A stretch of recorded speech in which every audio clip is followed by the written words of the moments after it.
Muy buenas tardes a todos y bienvenidos a esta nueva programación en mi canal Pablo Muñoz Iturrieta. Aquí estoy con un gran amigo, conocido, compañero de batalla, Santiago Alarcón. ¿Cómo estás, Santiago? Muy buenas tardes y gracias por estar aquí con nosotros. Mira, la verdad que yo estoy hiper contento, como vos decís, o sea, es bueno poder conversar con una persona como vos, tan agradable, cordial y que también cada vez que tengo la oportunidad de intercambiar alguna palabra con vos siempre es algo muy edificado. Así que para mí este espacio va a ser de lo mejor, esperemos explotarlo al máximo.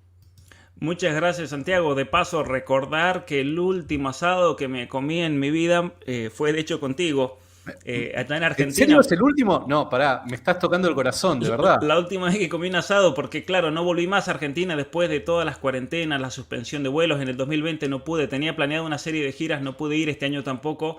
Así que en el 2019, cuando me invitaste a dar una conferencia, ese domingo, ¿te acuerdas que me buscaste en el aeropuerto? Nos comimos un súper asado y fue el último asado que me he comido en mi vida, lamentablemente. Mirá, eso la verdad que es una caricia al alma, tengo que ser sincero, nada, te invito a la próxima vez que estés por acá a otro asado para recordar ese lindo momento. Muchas gracias, Santiago. Bueno, para darle comienzo, en primer lugar agradecer a todos los que se están uniendo a este vivo, gracias a todos los que van a apoyar por medio del super chat. Recordarles que vamos a hablar acerca de la apologética en el siglo XXI. ¿Por qué es necesario hacer apologética? ¿Qué es la apologética? ¿Cómo hacemos apologética en el día a día? ¿Cómo formarse más al respecto? Santiago, contanos un poco acerca, en primer lugar, a ver, definamos qué es la apologética, empecemos por ahí. Bueno, a ver, en términos técnicos podríamos decir que la apologética es la parte de la teología que trata de proveer razones del por qué es que creemos que el cristianismo es verdad, ¿no? En términos coloquiales diríamos que es dar razones del por qué creo en lo que creo. Es sencillamente eso. Y cuando decís, a ver, dar una defensa del cristianismo, dar razones de por qué uno cree lo que cree, podemos decir entonces que la apologética en cuanto tal, incluso en cuanto rama dentro de la teología, no se restringe a ser una cuestión meramente teológica, sino que incluso es anterior al mismo hecho de la revelación, por ejemplo, de la Sagrada Escritura, al hecho de tratar de fundamentar la misma fe a partir de cuestiones racionales, de cuestiones históricas, de cuestiones lingüísticas, vamos a decir, en el caso de las Sagradas Escrituras, ¿cierto? Apelando a lo que diría un hombre muy sabio, toda verdad es verdad de Dios, ¿no? Por Ujú. ende, toda defensa que nosotros hagamos más allá del rubro en el que nos encontremos o en el contexto en el que nos encontremos es hacer apología. Apología de la verdad, estamos haciendo una defensa de la verdad y toda verdad es de Dios, por ende. Ya sea que nosotros estemos haciendo una defensa de nuestra fe cristiana, una defensa de los dogmas que creemos o una defensa del por qué es que el ser humano tiene un valor intrínseco desde el momento de la concepción, uno hace apologética, porque Claro, toda verdad es verdad de Dios. claro. O sea que luchar, por ejemplo, contra la ideología de género, defender a la vida, defender el hecho de la vida humana a partir de la concepción, la personalidad del ser humano, son todos elementos propios de la apologética, ¿cierto? La defensa del hecho del alma humana, por ejemplo. Totalmente, totalmente. A ver, vayamos a las palabras de Jesús y pese que Jesús no fue explícito con respecto a la apologética, creo que si observamos con cuidado el contexto, podríamos decir que bien podría aplicarse a lo que estamos viviendo. Jesús en su gran sermón, el Sermón del Monte, nos manda a ser sal y luz. ¿Y qué quiere decir eso? Básicamente quiere decir conservar en términos morales al mundo, porque claramente como cristianos sabemos de que hay una corrupción en la naturaleza humana, que es el pecado, que lleva a corrompernos ideológicamente, etcétera, ¿no? Entonces la iglesia tiene como función mantener las verdades de Dios vigentes en las culturas a las que se acerca, ¿no? Y es por Ujú. eso es que la iglesia a lo largo de su historia, desde que es iglesia, siempre que ha llegado a una nueva región, ha tratado de afectar culturalmente, no solamente llevando la palabra de Dios, el evangelio de salvación y demás, sino también tratando de transmitir esos valores que nuestra fe nos ha enseñado de una u otra manera, modificando la cultura y de esta forma aspirando a una mejor sociedad, ¿no? Bueno, a ver, ya que mencionaste un tema ahí peliagudo de modificar la cultura, Jo, hace caso de dos o tres meses di un curso sobre el posmodernismo y las ideologías del siglo XXI, un libro que estoy preparando. Uno de los capítulos es acerca de la ideología del poscolonialismo, que dice exactamente eso, que el hecho de que el cristianismo, por ejemplo, se extendió llevando una cultura es un caso de genocidio cultural por ese hecho de transformar. ¿Qué responderías a una acusación así, ya para encajarlo dentro de la apologética, ¿no? a ver, vamos a un ejemplo. La América, antes de ser descubierta, ¿no? ¿Cuáles eran las costumbres de los indígenas aquí en América, ¿no? Sabemos que era el salvajismo total, sabemos de que era la ley del más fuerte, de que habían desde sacrificios humanos, violaciones, robos, asesinatos, etc. Era el salvajismo. Y lo que hace en este caso el catolicismo, es de una u otra manera, utilizando de diferentes instrumentos, es modificar la cultura y hacer de la vida del hombre una vida más digna, propia de la naturaleza humana. Por ende, llamar genocidio a trabajar para aspirar a tener una mejor sociedad y que el ser humano que la compone pueda vivir de forma digna, me parece que es una tontería. Llamar eso genocidio es una tontería y es no conocer también los hechos, no conocer los hechos históricos, aquellos hechos y momentos en donde el cristianismo ha llegado a una nueva región y ha modificado la cultura, ¿no? Eso me parece que demuestra la falta de contenido histórico que tenemos al hacer ese tipo de afirmaciones. Así, o sea que entonces la historia en sí mismo y la verdadera historia, el revisar la historia, el ir a los hechos, también entonces es profundamente parte del trabajo apologético de nuestra fe.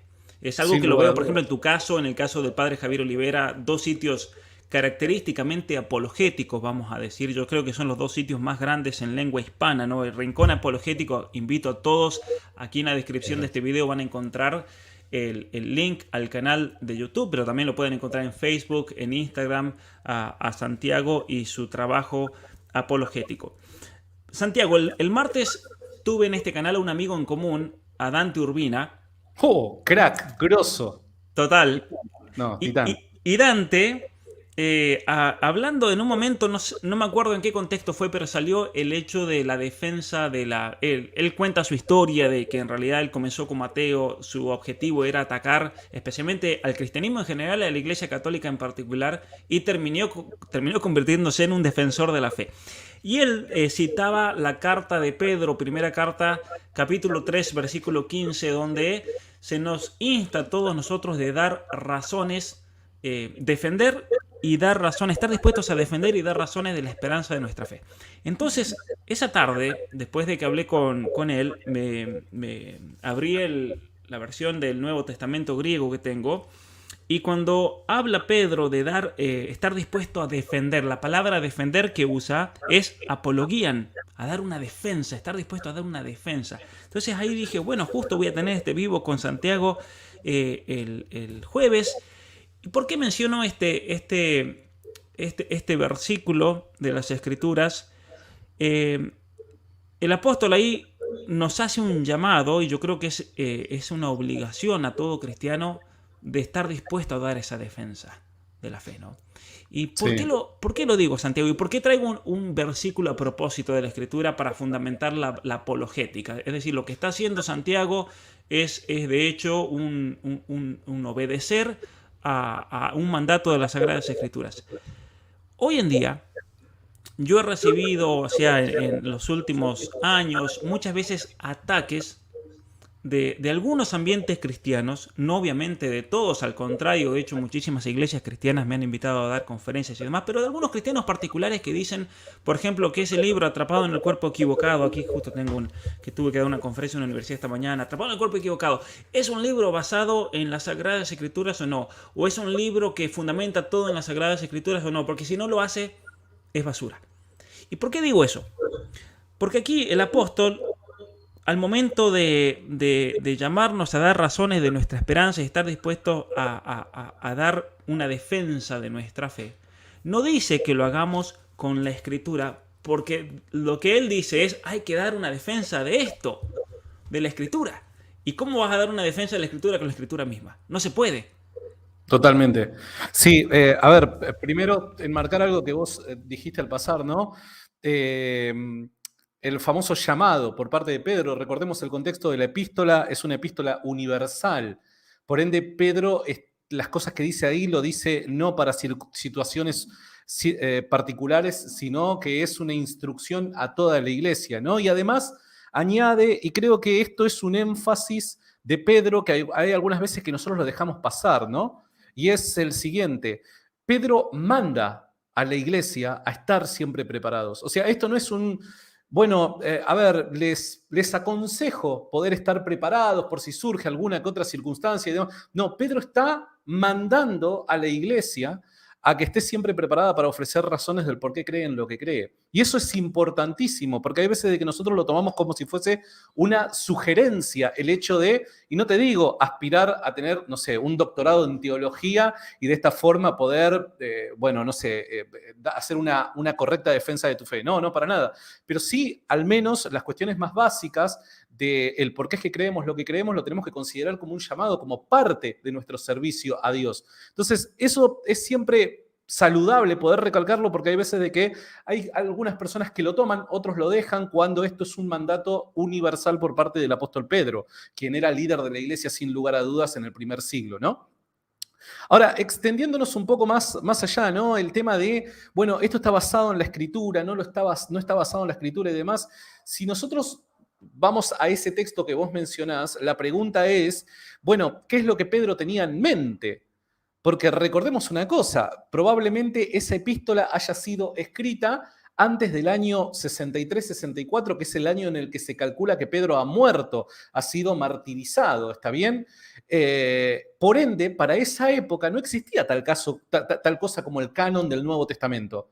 Año 63-64 no Claro, existía no tal estaba cosa. definido todavía Totalmente, habían ni siquiera documentos. existían algunos de los libros.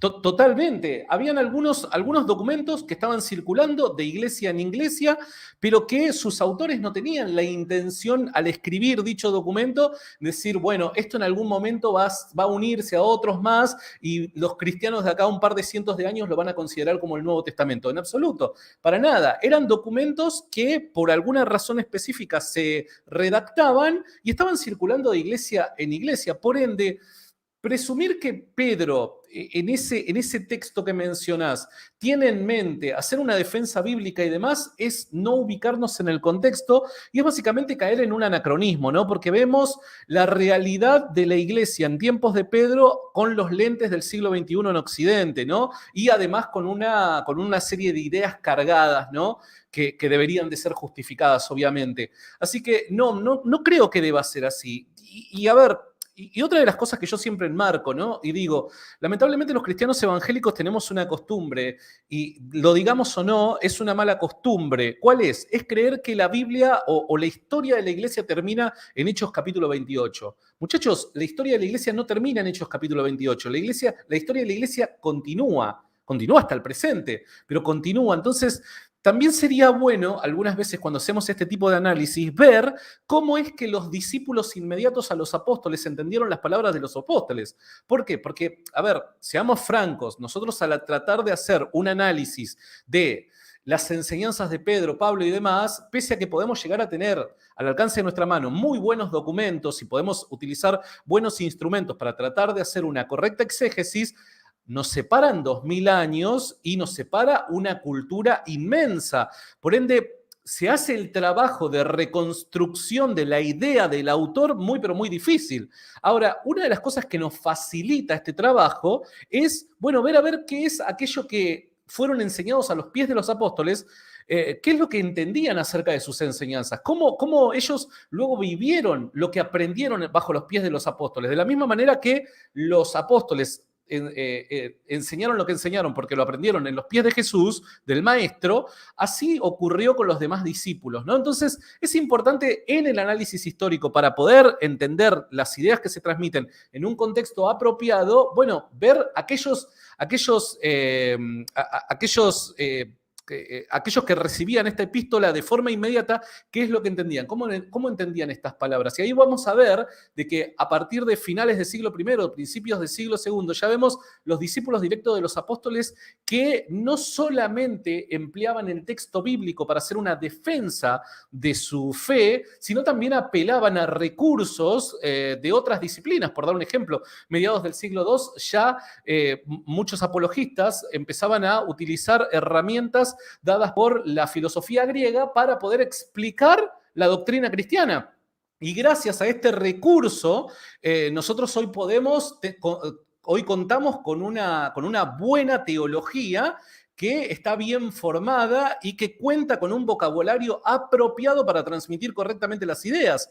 Esto no hubiera podido ser así si solamente se hubieran basado en el texto bíblico, ¿se entiende? Entonces, estos recursos son beneficiosos y tenemos que recordar que toda verdad es verdad de Dios. Por ende, tal y como decía Pablo, tomad lo bueno, desechad lo malo. Y así construimos nuestras ideas y así el cristianismo construyó su teología.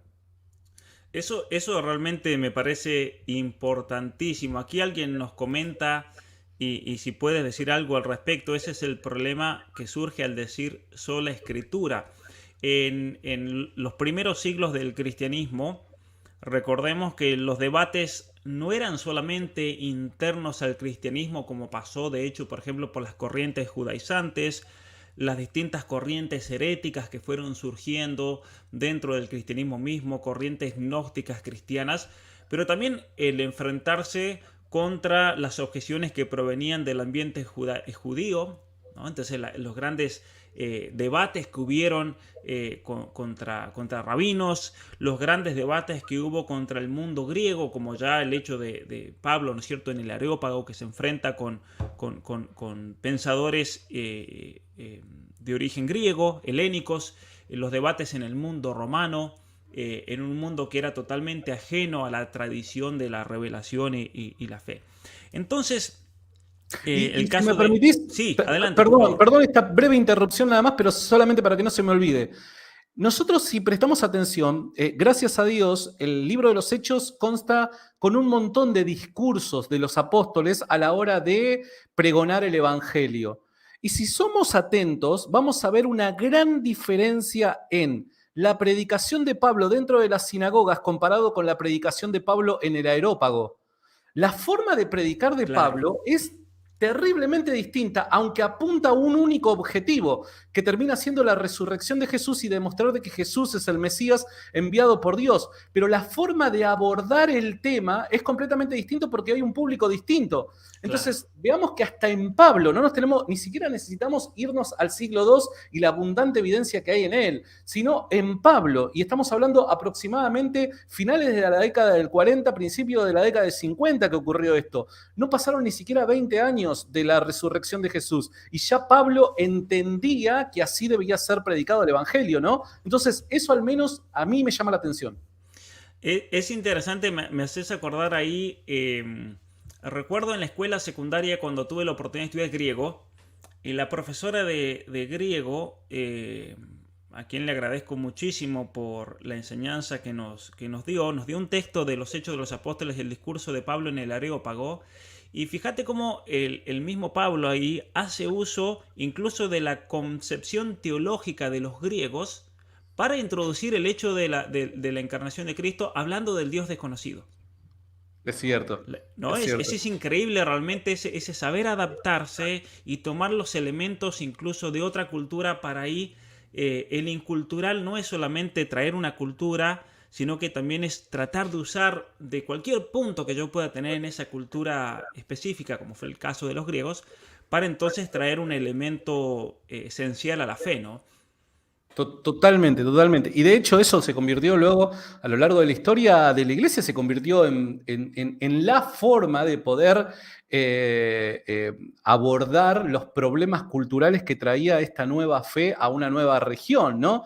Eso me parece fantástico. Y el hecho de luego, más adelante, capaz que lo podemos llegar a tocar, ¿no? De cómo astutamente, y para bien, porque el Señor justamente a eso nos mandó, ¿no? Ser calmos como palomas, pero astutos como serpientes, decía el Señor. Y esta astucia no es una astucia malintencionada como el mundo, dice la Biblia, la lleva adelante, sino es una astucia sana como para poder ser efectivos a la hora de llevar a cabo el mandato del Señor, ¿no? Y podemos ver de que a lo largo de la historia hasta estos elementos son utilizados por la Iglesia para resignificar todo significado previo de una determinada cultura pagana, y a través de la resignificación de ciertos elementos, símbolos, fiestas, etcétera, poder culturalizar, no sé cómo se pronuncia, pido mil disculpas, resignificar la cultura, mejor dicho, para transformarla y cristianizarla. Y eso me parece genial, extraordinario, cosa que lamentablemente en la actualidad, creo yo, la hemos perdido.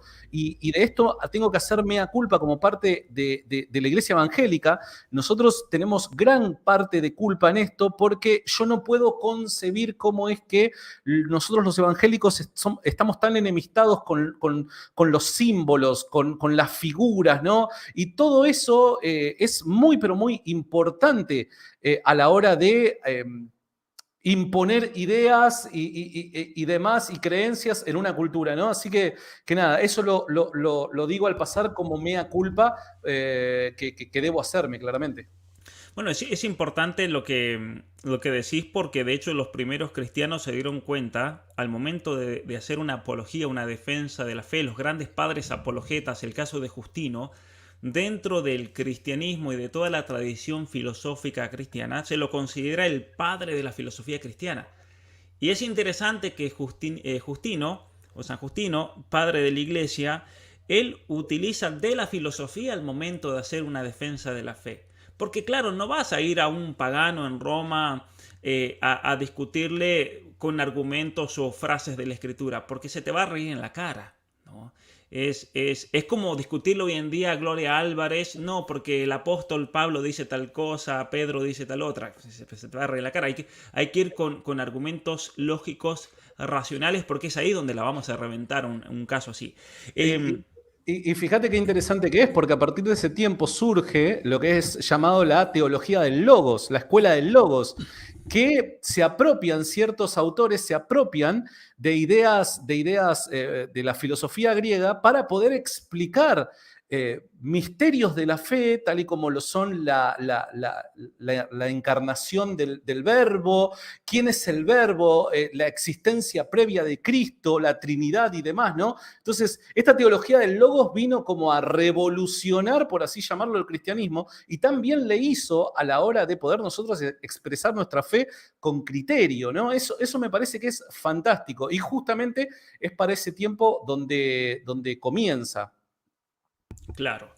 Bueno, a ver, antes de ir a algunas cuestiones y profundizar un poco más acerca de la apologética, yo creo que algunos elementos que nos puedan ayudar a todos a profundizar y convertirnos nosotros también en defensores, en apologetas, como deberíamos ser, si eso es lo que nos dice la misma escritura, estar dispuestos a defender y a dar razones de nuestra esperanza, dar razones de nuestra fe.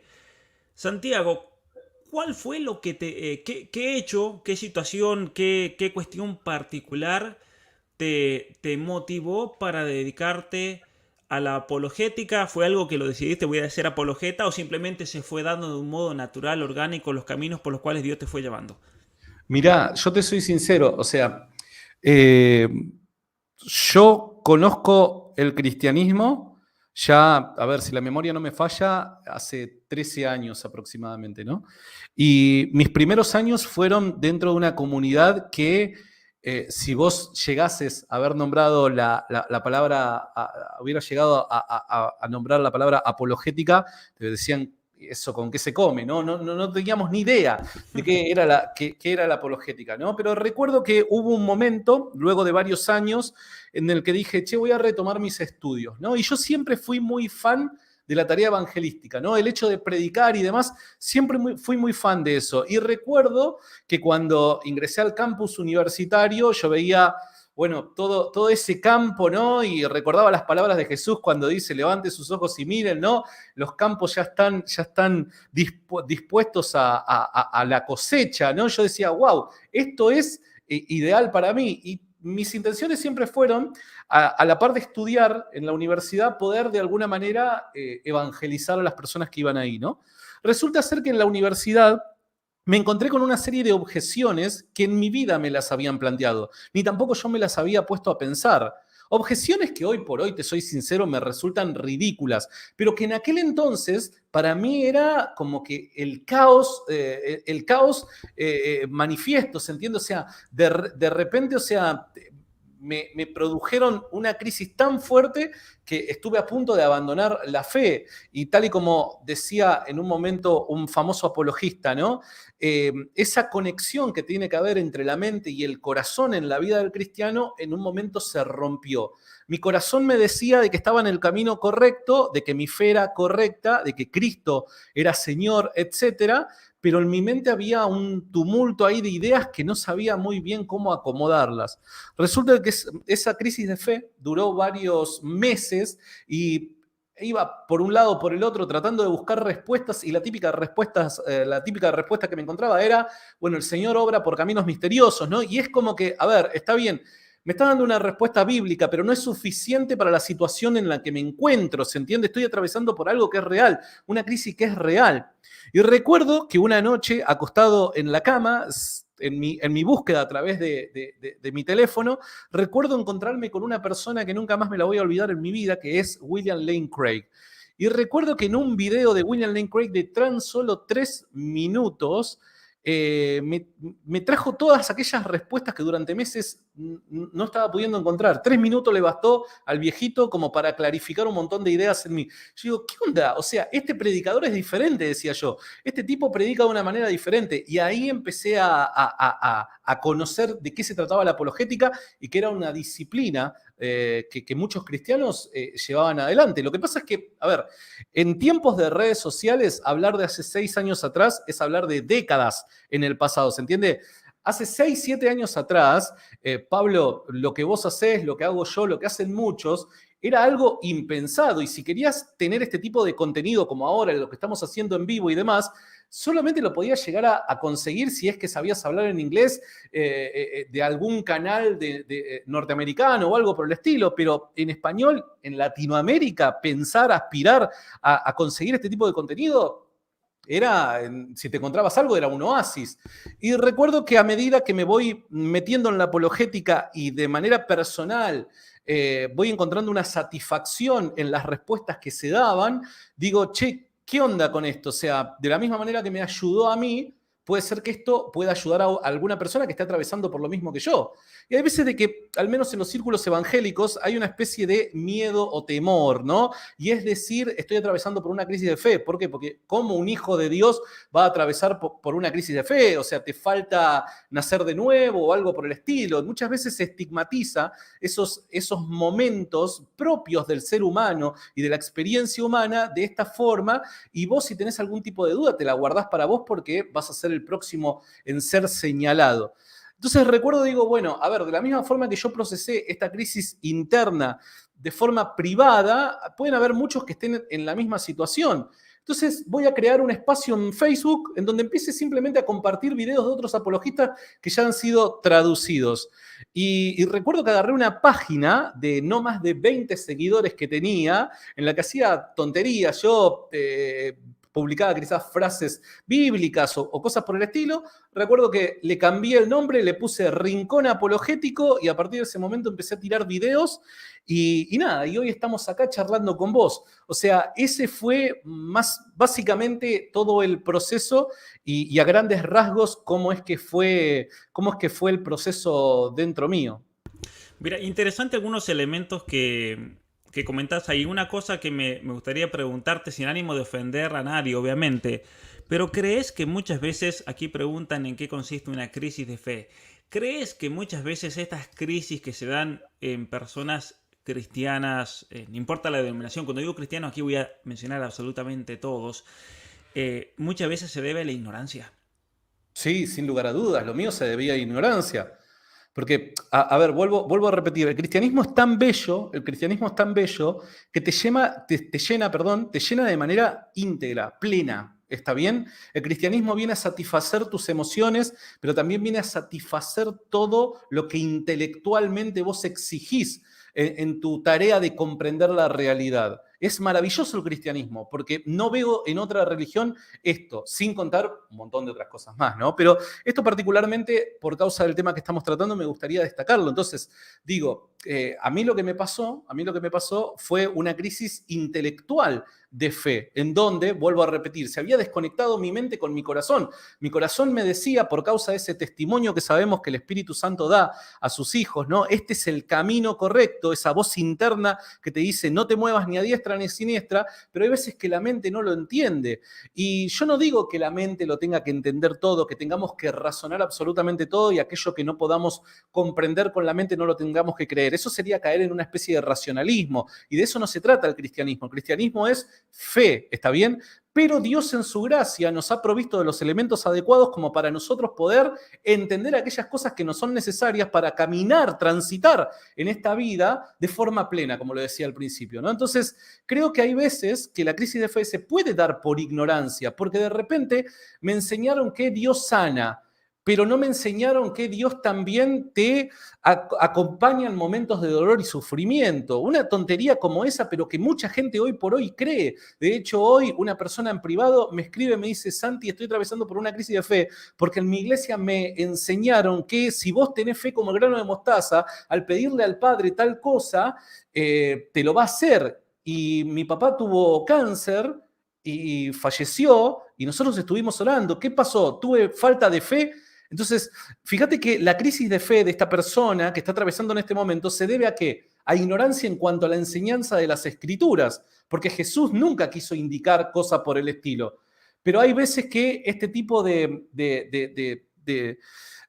ideas y demás nos conducen a crisis de fe. Entonces, creo que el cristianismo es maravilloso por eso, porque nos llena de forma plena, nos provee todo lo necesario para emocionalmente estar viviendo cada momento de forma plena.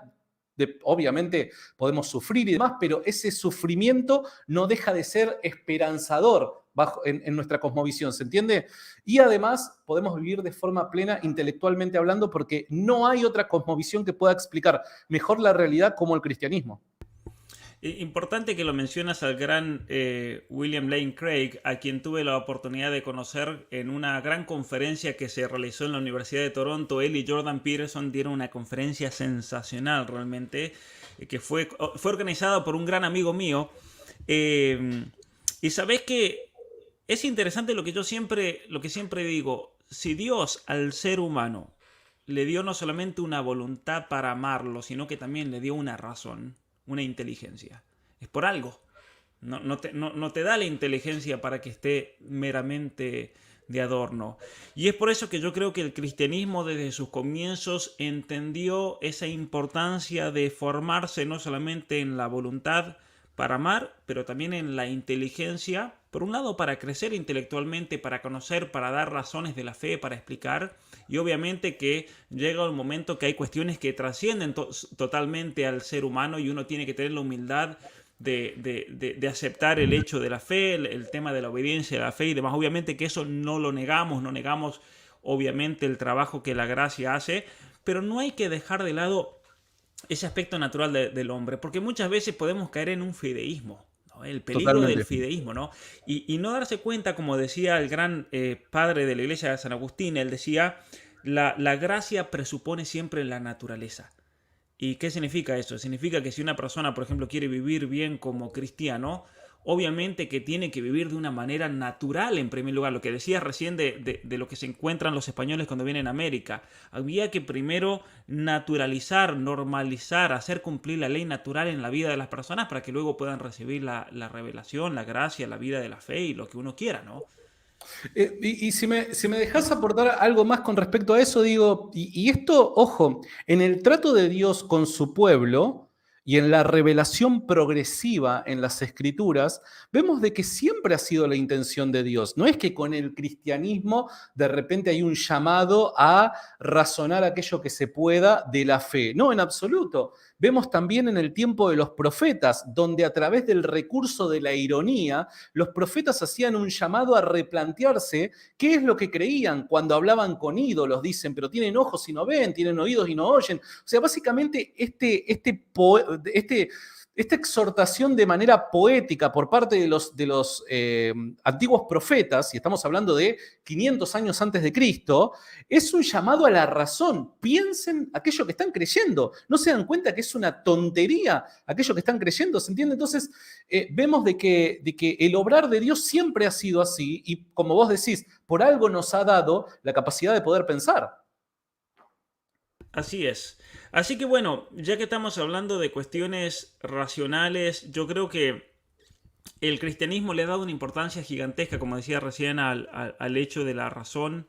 De hecho, quien rescata la filosofía, toda la tradición filosófica que va desde los presocráticos hasta el neoplatonismo, es el cristianismo mismo, ¿no? Ujú. En esa ansia de dar razones para su fe. Era lo que hablamos un poco los otros días con Dante Urbina, la importancia realmente de la filosofía para hacer una buena teología.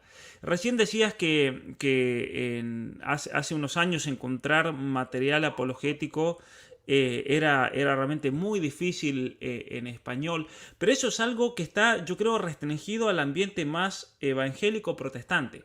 Porque de hecho, dentro del ambiente católico, históricamente se le ha dado una importancia muy grande a la filosofía dentro de la formación. Dentro de la formación. A veces mucha gente me pregunta por qué, por ejemplo, de Argentina han salido tantos líderes en la batalla cultural o personajes, porque provenimos de un ambiente donde a la filosofía se le daba una importancia gigantesca. Y yo creo que Es eso nos ha dado una muy, herramienta. muy cierto lo que vos decís. De hecho, eh, fíjate vos que los mayores referentes hoy por hoy de la batalla cultural, todos están de una u otra manera vinculados al catolicismo. Y esto es simplemente observar la realidad, ¿no? El catolicismo se ha encargado de proveer esos recursos a sus fieles, ¿no? Y tenés toda la razón cuando vos decís que este problema lo tenemos en los círculos evangélicos, sin lugar a dudas.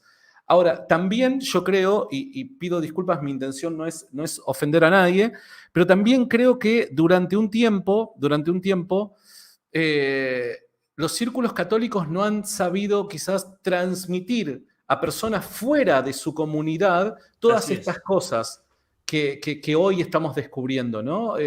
Una vez hablaba, creo que, no una vez, fue hace un par de días nada más, tuve la oportunidad de ser entrevistado para un podcast, también de una chica colombiana católica, y el tema era la Eucaristía, ¿no? Y yo, sinceramente, en mi búsqueda de los orígenes del cristianismo y todas sus creencias y demás, el tema de la Eucaristía es fundamental, es el corazón del cristianismo, podríamos llegar a decir, hoy por hoy, a la hora de vivirlo como tal, ¿no? Y yo Es decía, un hecho histórico, digamos, no, innegable. no entendí, perdón. Que es un hecho histórico innegable, desde mi Totalmente, punto de sin vista. lugar a Claro, dudas. Y vos fíjate qué interesante que es, porque eh, cosas como, y pido disculpas si me corro un instante nada más de lo que estamos charlando, pero me parece por que favor. también suma, cosas como los milagros eucarísticos no son muy promovidos que digamos. En muchos círculos no son muy promovidos que digamos. Y hay veces de que entre cristianos evangélicos, a ver, yo me crucé de casualidad, entre comillas, con documentación que habla sobre estos hechos que ocurren a lo largo y ancho del mundo. Y hoy por hoy, hablar de milagros eucarísticos, la mayor parte de la gente no católica no sabe de qué se está hablando, ¿se entiende? Entonces, también lo que creo, pese a que los católicos hicieron un fenomenal trabajo para su comunidad y gracias a eso, hoy por hoy la batalla cultural la están dando principalmente referentes católicos, también creo de que no han transmitido quizás de forma efectiva todas estas cosas fuera de su comunidad para nosotros poder apropiarnos también de ellas, entender mejor también el catolicismo y de una u otra manera ser más efectivos en el llamado. Claro. Y una cosa también para notar dentro del el golpe que ha sufrido la penetración. Distintas iglesias, también el catolicismo, no hay ninguna iglesia que haya quedado inmune. El golpe que ha significado la penetración, en primer lugar, de lo que fue el modernismo históricamente, Sí. lo que hoy se llama el progresismo, la teología queer, la teología anteriormente a eso, la teología de la liberación, que fueron ataques muy profundos, similares a tal vez los movimientos heréticos del principio del cristianismo, que trató de sacarle todo un fundamento a la fe para destruirla internamente, ¿no? Eso es lo que ha significado históricamente y significa. Justo vi que vas a dar un curso de teología queer, así que yo lo recomiendo totalmente, que estudien realmente los cristianos. Y en relación a eso, por ejemplo, ahora que vas a dar un curso de teología queer, cuando estuve en los Estados Unidos en el postdoctorado en la Universidad de Princeton, tuve la oportunidad de conocer a un gran estudioso, profesor universitario. Él creo que es presbiteriano, si mal no me acuerdo, teólogo, dentro de su iglesia, creo que es predicador también, un titán realmente. Y conversando con él decía lo siguiente. A mí me hizo pensar, por eso te voy a plantear esto. Él decía que en los principios, él considera totalmente lo que decís de formarse filosóficamente, de dar razones de la fe, la importancia de introducir eso en las iglesias. Pero él decía lo siguiente: en los comienzos del cristianismo, el apologeta le tenía que dar razones de su fe a los que eran fuera de la iglesia, del mundo, en esos debates. Hoy en día el apologeta no solamente le tiene que dar razones de la fe a la misma gente por la gran ignorancia, pero también le tiene que explicar el mundo a los miembros de su iglesia. Y él hablaba de ideología de género, teoría queer, el progresismo, todo este trabajo que venimos haciendo tantos, es parte importantísima de la apologética. Es decir, formar a nuestra gente, porque es una manera de vacunarlos ante los grandes peligros ideológicos que nos acechan.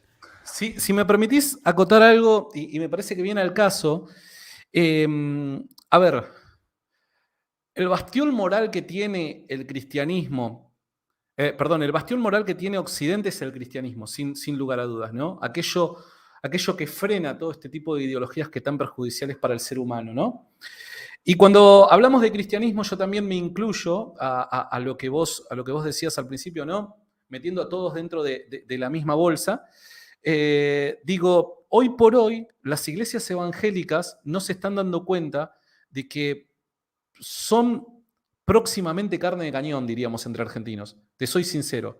Y esto es un llamado de atención que los evangélicos tendríamos que tener muy presente. ¿Por qué? Porque los evangélicos hoy por hoy, primero, no contamos con estructura. Segundo, cada cual rinde cuentas a sí mismo y hace lo que le dicta su corazón. Muchos de los líderes cristianos evangélicos no tienen la mínima formación, ni siquiera tienen un secundario completo y mismo así están al frente de una iglesia y demás. Y ojo, yo no estoy poniendo en tela de juicio el corazón de esas personas, que seguramente debe ser muy entregado al bien hacer, a tratar de ayudar al prójimo. El amor debe ser una característica en estas personas y demás. Pero me parece de que hoy por hoy el talón de Aquiles que el cristianismo tiene, creo que son las iglesias evangélicas. Y creo que en esta intención que hay por parte del progresismo, que es penetrar como caballo de Troya al enemigo, que es la iglesia, creo que la puerta de entrada la tiene abierta de par a par del lado de los evangélicos. Esto es algo que yo lo vengo viendo ya desde hace mucho tiempo. ¿Y por qué? Porque, vuelvo a repetir, los líderes no tienen formación, los líderes no responden a nadie, no hay una estructura que te cuide de las acechanzas del enemigo, ¿no? Recordemos, y hay muchas veces que los evangélicos criticamos, ¿no?, la estructura que hay en la Iglesia Católica como si fuese algo malo, y recordemos que el surgimiento de dicha estructura se da y se pone énfasis en mediados del siglo II, cuando habían predicadores itinerantes que predicaban herejías, y para que la herejía no se meta dentro de la iglesia y afecte y corrompa la mente de los cristianos, tuvieron que reforzar esa estructura a través de la figura del obispo. Entonces, la estructura no es mala, la estructura de hecho cuida a la grey de Dios, ¿se entiende? Pero hoy nosotros, en ese deseo de independencia y dejarnos llevar por el espíritu y todo eso romántico que puede llegar a ser, hoy somos el talón de Aquiles y podemos ser, con toda la pasión y el, entre comillas, amor que sentimos por Dios, podemos llegar a estar abriéndole las puertas a este caballo de Troya que se está metiendo dentro del cristianismo porque no le puede hacer, no puede destruir al cristianismo de frente. ¿Se entiende? O sea, los cristianos cuando nos encontramos con un peligro que acecha contra nuestras vidas, nos convertimos en mártires. Pero como decía Jesús, ¿no? Las pequeñas zorras son aquellas que echan a perder la gran viña. Yo creo que en esta tarea de alguna manera, desarraigar toda cultura cristiana en Occidente, el campo abierto lo están viendo los progresistas en las iglesias evangélicas principalmente por todos estos problemas que estamos atravesando. Entonces, es desde adentro lo digo, y esto yo no estoy señalando con el dedo a nadie ni estoy viendo por debajo de mi hombro a nadie, sino que yo me incluyo dentro del problema y digo, muchachos, tenemos que hacer algo y tenemos que prestar atención porque esto es un avance muy, pero muy rápido que está llevándose a cabo y que nos están entrando por todos los frentes. Hoy con lo romántico que suena, el Dios te ama, Dios es amor y un montón de cosas, ese discurso ante personas no preparadas la termina envolviendo. Y tarde o temprano, de acá a un tiempito, Dios no quiera, Pablo, nos vamos a estar reuniendo diciendo cómo es que ciertas comunidades cristianas están aceptando la ideología de género y la están promoviendo. Y eso es un temor muy grande que estoy teniendo. Y tengo que ser sincero, claro y transparente a la hora de transmitirlo porque digo, muchachos, vuelvo a repetir, no estoy echándole la culpa a nadie, yo soy parte del problema, tenemos que hacer algo, porque se nos están metiendo por la parte más débil y sin lugar a dudas, la parte más débil es la iglesia evangélica. Bueno, yo creo que ciertamente también en las iglesias protestantes tradicionales, anglicanismo, luteranismo, la iglesia cristiana danesa, luterana danesa, la Iglesia Unida de Canadá. Me refiero a las tradicionales, no al grupo de los evangélicos u otras denominaciones. Son iglesias que están totalmente destruidas. Sí. Un amigo pastor anglicano de los Estados Unidos que dejó de ser, él es profesor también universitario, dejó de ser pastor. Él me comentaba la última vez que lo vi con él que el anglicanismo se ha convertido en una iglesia post-cristiana. Aquí en Canadá, la Iglesia Unida de Canadá ya ni siquiera cree en Dios, Santiago. Es una pastora de la Iglesia Unida de Canadá, de Toronto, la cual introdujo las leyes de adopciones multiparentales en Canadá, el hecho de que le puedan quitar los hijos a los padres, ¿no? Todo el tema de la ideología de género.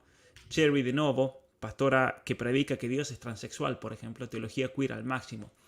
Pero obviamente que dentro de la Iglesia Católica también hay un peligro gigantesco por ese mismo motivo, la falta de formación muchas veces y el hecho de que hay progresistas. Por ejemplo, nuestro gran amigo Gabriel Ballerini tuvo que debatir hace unos días sí. Contra varios progresistas. Había un español, un sacerdote español que es un progre total, absoluto, que también le ha abierto las puertas de par en par a todas estas ideologías y el peligro existe. Pero me gusta mucho ese llamado que haces de todos nosotros, de todos los cristianos, realmente a defender nuestra fe, incluso defenderla de los lobos, de los infiltrados, de los lobos vestidos de oveja, que están muchas veces en nuestro alrededor porque le hacen mucho daño y le van a hacer mucho daño. Pero hablando de la ignorancia, Santiago, y muchas veces de la malicia, pero yo creo que esto viene más que nada de ignorancia, no de malicia. Voy a poner un comentario aquí sin ánimo de ofenderlo a la persona que lo hice, pero simplemente para hacerle notar que esto proviene de una ignorancia absoluta. Si esta persona estudiase, no diría esto. Jesús comenta lo siguiente: que no se te olvide, Santi, que católico significa universal, que no es lo mismo católico que católico romano o sincretismo pagano cristiano siglo IV, Constantino y su religión. Este es el bolazo más grande que podemos escuchar el día de hoy, me parece. Con todo respeto a Jesús, que tal vez no lo hace con malicia, pero yo creo que nuestra función también aquí es educar. ¿Qué decís al respecto, Santiago?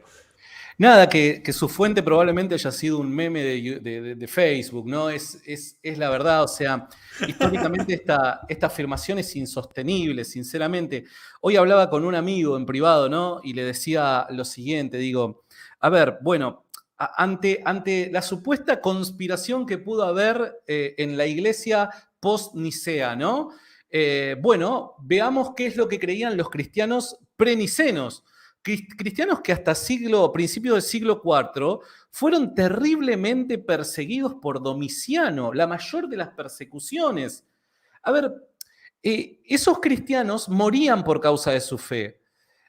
Podría dar 10 argumentos del por qué es que creo que en el periodo principalmente preniceno, perdón, no sería plausible dicha corrupción o sincretismo, cosa por el estilo, pero principalmente porque los cristianos morían por su fe. Si hubiese sido tan fácil corromper el cristianismo, no hubieran existido las persecuciones que existieron, ¿se entiende? Entonces, nada, y volvamos al caso de las fuentes históricas, los documentos. Nosotros tenemos documentos cristianos desde finales del siglo I, extrabíblicos, hasta estos días, ¿no? Entonces, veamos qué es lo que dicen aquellos primeros cristianos.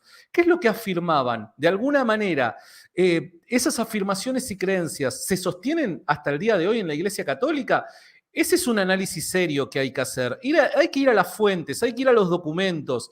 No hay que dejarnos llevar simplemente por lo que escuchamos en, no sé, en algún comentario al pasar en una charla tomando mate entre amigos, ¿entiende? Es una Claro. humilde opinión que doy. O sea que si vamos a criticar algo, básicamente, si vamos a cuestionar, no importa la denominación que sea, o la ideología, o la persona, incluso una persona tal vez que ataque la fe cristiana, si lo vamos a cuestionar, lo tenemos que hacer de manera seria, con Totalmente. fundamentos. Y una cuestión... Totalmente. Mira, Yo, de hecho, Santiago, mira, te doy un ejemplo. Muchas veces, a ver, hago lives y la gente, los cristianos evangélicos muchas veces, a manera de broma, dicen de que soy el más católico de los evangélicos, ¿no? Pero porque, o sea, yo soy transparente y te digo las cosas que pienso y muchos en este momento, capaz que en los comentarios, siendo cristianos evangélicos, dirán, este pibe no me representa. Primero que no busco representar a nadie. Y segundo que, nada, soy transparente, honesto y digo lo que pienso, ¿no? claro. Y digo, la clave, a ver, la clave son las fuentes, ¿no? Si nosotros vamos a hacer una crítica al catolicismo, en este caso, que sea una crítica seria, ¿se entiende? No volvamos a el tema de la intercesión de los santos, María, como si fuera que se la pone en un estatus divino, cosas por el estilo que vos decís, pero eso te lo enseñan, o sea, vos podés salir de ese nivel en la escuela dominical. ¿Se pueden discutir otro tipo de cosas pese a que vos adoptes una postura o adoptes otra? Sí, hay mucha más riqueza a la hora de entablar un diálogo teológico con un católico si es que sos protestante. Pero no vayamos a planteos tan tontos e ingenuos como, no sé, el catolicismo es la ramera del apocalipsis o cosas por el estilo. Decís, esa persona de verdad no ha entendido absolutamente nada. Vuelvo a repetir, vos podés adoptar una postura y que considerás de que esa postura es la verdad. Pero en un diálogo entre católico y protestante creo que hay en la teología de ambos temas que son mucho más ricos a la hora de discutir o plantearse, ¿no? Así que nada, es una mera opinión porque yo también durante mucho tiempo he hecho Claro. exactamente ese tipo de comentarios. Bueno, una cosa que a mí me parece, una cosa que yo agradezco enorme, yo creo que es providencial y los caminos por los cuales Dios nos está llevando y guiando, ya que todo este ataque del progresismo y este hecho de salir a defender la vida, defender la familia, defender los valores, nos ha unido también mucho, ¿no? De hecho, yo en mi caso Sí. fui a tu iglesia ahí a hablar y con el pastor y fue realmente una experiencia hermosa. En Argentina podría mencionar a grandes amigos, pastores, pastoras, Lorena Lotauer, por ejemplo, de allá de Colón, Santa Fe, el pastor Néstor Mercado de Tigre, en Córdoba mismo, en tantos lugares. Me quedaría realmente sin tiempo si tuviese que nombrar a todos los pastores a lo largo del continente americano que lo han invitado a uno a hablar. Y realmente yo estoy muy agradecido por eso y muy contento porque hay en muchos obviamente un deseo de formarse y darse cuenta de que hay que dar razones más profundas y que vayan a un nivel ya más científico, más filosófico, que es parte también de la defensa de nuestra fe. Y eso es, yo creo que en ese sentido has contribuido mucho, Santiago, en el ambiente evangélico, de decir, bueno, a ver, salgamos simplemente de la sola escritura y vayamos a tomar herramientas históricas, filosóficas, científicas, que nos vayan a formar, porque paradójicamente, como yo lo dije en esa charla, muchas veces el ambiente científico, cientificista, atacaba mucho a la iglesia en el siglo XIX, pero hoy en día es la iglesia la que le da cabida al ambiente científico, ¿no? Y es muy curioso, y por eso yo creo que muchos científicos están teniendo unas conversiones muy grandes al cristianismo. El caso de Jordan Peterson, por ejemplo, está pasando por todo un proceso de conversión. Su esposa misma, que de hecho se hizo católica el año pasado, mucha gente no lo sabe. El caso de tantos otros personajes que realmente se están acercando a la fe por el hecho de darse cuenta que es solamente el cristianismo el que nos va a mantener firmes y nos da toda una visión de la realidad ante todo este ataque posmoderno, este ataque progresista a la misma realidad. Pero aquí la pregunta es la siguiente, Santiago, porque yo creo que si vamos a discutir cosas importantes entre los cristianos, la payasada esa de que no, el catolicismo lo fundó Constantino, entonces ya está. Bueno, dejemos esa payasada de lado, vayamos a una pregunta que yo creo que es mucho más importante. ¿Jesucristo tuvo la intención de fundar una iglesia? Porque Una ahí, sola esa es la iglesia. cuestión. Sí, sin lugar a dudas, sin lugar a dudas. Jesucristo tuvo la intención de una unidad cristiana, esa asamblea a ver, el cristianismo es la extensión, podríamos decir, con mayor revelación de lo que fue el judaísmo, ¿no? El cristianismo no es algo nuevo que emerge así porque sí nada más como toque de magia, sino que ya Dios venía preparando a un pueblo y en un determinado momento manda la revelación por medio de su Hijo, y a través de él nosotros podemos comprender mejor aquellas cosas que según el libro de Hebreos estaban en sombra, ¿no? Claro. Y claramente la intención de Dios siempre fue fundar una asamblea con unidad de criterio. Y esta misma idea es la que toma Jesús, si yo no me equivoco, y pido disculpas si me equivoco, Juan capítulo 18 creo que es la oración de Jesús al Padre, donde él pide en reiteradas oportunidades de que la iglesia sea una. Entonces, sí, sin lugar a dudas, Jesús ha deseado formar una iglesia, una única iglesia, y eso también lo vemos no solamente en las palabras de Jesús hacia el Padre, sino también en los apóstoles, quienes fueron discipulados directamente por Jesús, y también en los padres apostólicos. Lo vemos y a ver, y esta sucesión apostólica que hay en los obispos, y que recordemos que para aquel entonces indispensable y requisito para los obispos era demostrar que habían sido enseñados, habían sido guiados, aprendidos a los pies de alguien que de alguna manera conectase con la tradición apostólica. Esto es terriblemente importante. ¿Por qué? Porque vemos que a medida que pasa el tiempo la tradición no se pierde ni se pervierte. Entonces vemos de que a medida que pasa el tiempo la iglesia sostiene que sí, que Jesucristo quiso fundar una iglesia y es una única iglesia, sí, sin lugar a dudas. Muy bien, eso es importante porque a veces han habido muchos ataques históricos al cristianismo al respecto. Por ejemplo, el hecho de que Jesucristo vivía anunciando que se venía el fin, llega el reino de los cielos y por lo tanto no tenía una intención de fundar una iglesia porque ya venía el reino de los cielos o esa falsa creencia muchas veces de personas que como viene el fin del mundo no hay que hacer absolutamente nada, como si Jesucristo hubiese tenido esa mentalidad, ¿no? Yo creo que es transponer la propia mentalidad ideológica sobre un hecho y decir, bueno, Jesucristo pensaba igual que yo y por lo tanto nunca quiso fundar o tuvo la intención de fundar una iglesia. A ver, podríamos decir de que hay algunos textos en el Nuevo Testamento que podrían permitir este tipo de controversia, ¿no? De error. ¿Por qué? Porque, por dar un ejemplo, los tesalonicenses por alguna extraña razón creyeron de que la resurrección de los muertos ya había ocurrido. Pero rápidamente, fíjate qué interesante que es esto, rápidamente Pablo, un custodio de la tradición, interviene para aclararles el panorama, diría Arjona, ¿no? Aclararles un poco el panorama diciéndole, no, muchachos, o sea, la resurrección no ocurrió, y ahí, bueno, desarrolla toda su idea. también se cree de que la razón por la cual los apóstoles y sus discípulos no escribieron de forma inmediata los evangelios es porque al menos al principio se esperaba de que Cristo regresara en cualquier momento. Pero a ver, también recordemos una cosa, y esto es algo que muchas veces nos cuesta entender.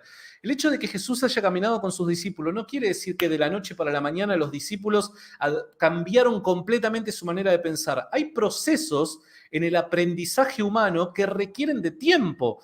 Pedro, líder de la iglesia, caminó con Jesucristo, fue enseñado a los pies de Jesucristo y necesitó una visión especial para poder entrar a la casa de un gentil y predicarle a un gentil, ¿se entiende? Entonces hay procesos de aprendizaje, hay procesos de transición personal que requieren de tiempo. ¿Por qué el concilio en Jerusalén, cuando Pablo discutía si los gentiles debían guardar la Torá o no lo tenían que hacer? Y eso lo vemos a lo largo del tiempo de la iglesia, a medida que, y esto va menguando, a medida que la iglesia va fortaleciendo su estructura y fortaleciendo el dogma que la identifica como tal, ¿no es cierto?, ante las herejías. Es más, a mediados del siglo II se da una discusión bastante heavy entre Oriente y Occidente, que son la de las comunidades cuartodecimales, que creían para aquel entonces de que Jesús podía venir en cualquier momento e iba a venir para el tiempo de la Pascua, y cómo podía ser que Occidente y Oriente estuviesen festejando la Pascua en días distintos. Esto era inconcebible. ¿Cómo vamos a recibir al rey? Unos y otros se van a encontrar durmiendo en el regreso del rey. Entonces, fue una idea de principios del tiempo cristiano esto de que en cualquier momento podía venir Jesús, o al menos tenemos esta duda y demás. Pero a medida que va pasando el tiempo y Dios nos permite reflexionar sobre las palabras de Jesús y las enseñanzas de los apóstoles, la iglesia empieza a tomar forma en cuanto a su doctrina, empieza a determinar sus dogmas y demás, y todo empieza a clarificarse más, ¿no? Pero es elemental que al principio este tipo de discusiones hayan habido y este tipo de confusiones también hayan habido, pero los custodios de la tradición se encargaron automáticamente en traer luz al respecto. Así es, gracias por esa aclaración, me parece clave realmente.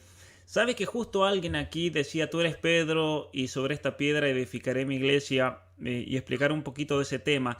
En el contexto, ¿no? Cuando Pedro dice, Jesucristo le dice eso a Pedro, tú eres Pedro, recordemos que está antecedido por una pregunta: ¿quién dice la gente que es el Hijo del Hombre? ¿No? Y algunos dicen que es Juan el Bautista, otro que es Elías, otro que es Jeremías o alguno de los profetas. Y en ese momento esa gran pregunta: ¿y ustedes? ¿Quién dicen ustedes que soy yo? Y ahí la gran respuesta de Pedro: tú eres el Mesías, el Hijo del Dios vivo. Y sabes lo que quiero comentar ahora, y por eso te lo hago para introducirte una pregunta. Pedro responde eso: tú eres el Hijo el Mesías, el Hijo del Dios vivo. Y en el Evangelio en griego le dice, lo mira a Pedro, ¿no? Y le dice, tú, dichoso tú, Simón, hijo de Jonás, le dice, tú eres Pedro, y sobre esta piedra, ¿sí? Tú eres Petros, le dice en griego, y sobre esta Petra, no sobre Pedro, sino sobre esta Petra, Caí epitautete Petra, le dice en griego. Es interesante porque a lo que se refiere Jesucristo, que aquí lo comenta William Castaño, es a la confesión de fe. Sobre esa confesión de fe voy a edificar mi iglesia. Entonces, ¿por qué te hago esta pregunta?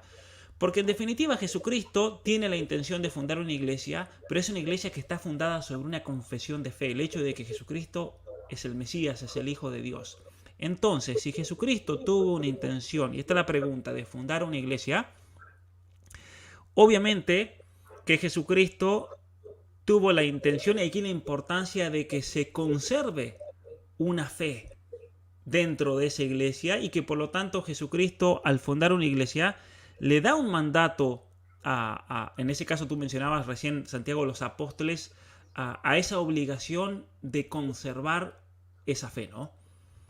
Sí, sí, sí, sí. Ahí hay un juego de palabras bastante interesante, ¿no? Que se presta mucho al diálogo, al menos, de qué fue realmente lo que Jesús quiso decir, ¿no? Y vos que sabes griego, yo estoy recién dando mis primeros pasos en el griego, quizás podrás verlo mejor, que hay una especie de, ¿cómo decirlo? Es un discurso con cierto grado rítmico, ¿no? En el uso de las palabras, y que parece ser a propósito que Jesús lo hace a eso, ¿no? Vinculando de alguna manera la confesión con quien hace la confesión, ¿no? Claro. Entonces, totalmente, sí, yo creo de que la base de la iglesia está en la confesión de Pedro, pero Pedro no se abstrae de dicha confesión, sino que por haber sido aquel que hizo la confesión, creo de que es por esa razón que él adopta este rol de líder primitivo de la iglesia, ¿no?